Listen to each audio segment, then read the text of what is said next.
Ayan na guys, titikman na natin ang niluto kong spaghetti. Hello guys! For today, magluluto ako ng Filipino style spaghetti. Ayan, bumili kasi ako nito sa Asian store and yung presyo niya is 7.59 pounds, equivalent parang 570 or parang almost 600 pesos. Ilan ba to? Isang kilo. Ito yung lulutuin ko ngayon at alam nyo guys, si Ate B, siya yung pinakamasarap magluto sa amin ng spaghetti sa aming pamilya. Tatry kong gayahin yung kanyang recipe kung makukuha ko. Sasamahan nyo po ako ngayon. Na guys, itatry kong gayahin ang recipe ni ate ng pagluluto ng Filipino style spaghetti. First step is, lutuin muna natin itong pasta. Ayan, ensure lang natin nakalubog yung lahat ng pasta para maluto lahat at walang may matigas na part. Yung pagluluto, depende sa instruction ng pasta. Yung sa akin, mga 10 minutes ko yung niluto. Tapos, nahalo-halo ko siya occasionally para hindi magdikit-dikit yung pasta. Ako, para malaman ko kung luto na ba yung pasta, tinitikman ko talaga para achieve ko yung al dente na pasta. So ayan, okay na siya sa akin at tanggal ko na siya sa tubig. Tapos, nagsimula na ako magluto ng sauce. Sa mainit na kawali na merong mantika, ayan, ginisa ko lang yung sibuyas at bawang. Yes, pinagsabay ko na. Tapos, halo-halo lang hanggang sa lumabas yung aroma niya. After a while, nilagay ko na tong minced beef. Mga kalahating kilo yan. Tapos, hinalo-halo ka lang ulit yan hanggang sa maluto yung beef natin. Nung medyo luto na yung beef natin, nilagyan ko naman siya ng paminta. Tapos, nilagyan ko na siya nitong mushroom. Hindi ko alam kung anong tawag sa mushroom na yan kasi binili ko lang yan sa store. White mushroom siguro. Tapos, ayan, hinalo-halo ko lang hanggang sa maluto siya. Tapos, ang next ko namang nilagay ay itong spaghetti sauce. Dahil sa sobrang mahal ng sauce at para masulit natin, ayan, nilalagyan ko siya ng tubig para makuha lahat ng sauce. Ganyan din ba kayo guys? Kasi sayang, di ba? So, sinaid ko talaga yung spaghetti sauce at nilagay ko na siya sa niluluto ko. After a while, nung medyo kumulo na siya, nilagyan ko naman siya ng toyo. Ito, tansya-tansya lang, feelings lang. Tapos, ang next kong nilagay ay itong cream. Nestle cream talaga yung ginagamit ng ate ko dyan, pero wala kasi akong makita dito, kaya yan na lang muna. By the way guys, dapat pala continuous yung paghalo nito. Baka kasi kumapit yung spaghetti sauce sa ilalim ng kawali at masunog siya.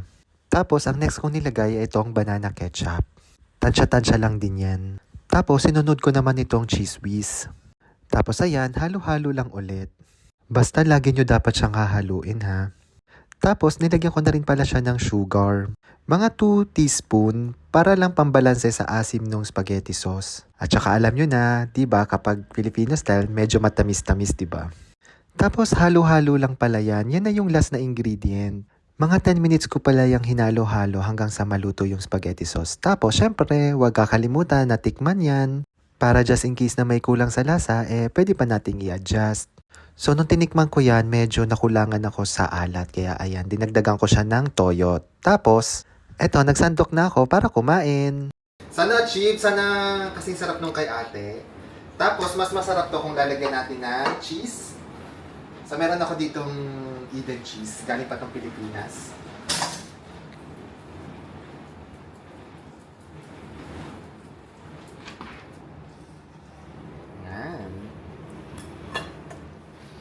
So, ito na ang ating spaghetti ala Rappi na Filipino style.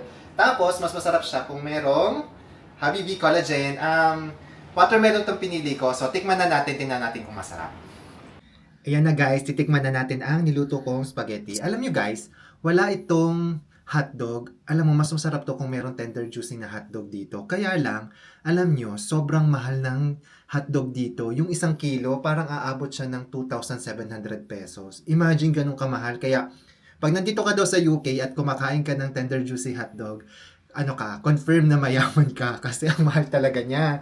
So, hindi ko siya nilagyan kasi hindi ko pa afford na ganun kamahal. Pero tingnan natin kung achieve pa rin.